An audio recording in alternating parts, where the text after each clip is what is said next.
এদিকে বিডিআর হত্যাকাণ্ডের বিচার দাবিতে কেন্দ্রীয় শহীদ মিনারে বিক্ষোভ করেছে বিভিন্ন শ্রেণী পেশার মানুষ। মঙ্গলবার বেলা 11টার দিকে মানববন্ধন কর্মসূচিতে অংশ নেন বৈষম্য বিরোধী ছাত্র আন্দোলনের সমন্বয়ক, বিডিআর হত্যাকাণ্ডে নিহতদের পরিবারের সদস্য এবং বিস্ফোরক মামলায় কারাগারে থাকা ব্যক্তিদের পরিবারের সদস্যরা। তারা বলেন, টালবাহানা না করে এই হত্যাকাণ্ডের সুষ্ঠু বিচার করতে হবে।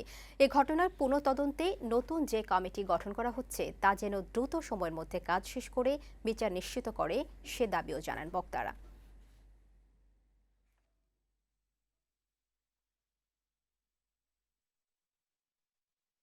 কে জানান এই জিনিসটা শেখ হাসিনা নিজে জড়িত, তার আশেপাশের মন্ত্রী এমপি সবাই জড়িত, আমাদের স্বরাষ্ট্র সব জানেন, তারপর চুপ করে বসে আছেন কোন সুবিধা নেওয়ার জন্য আমি জানি না।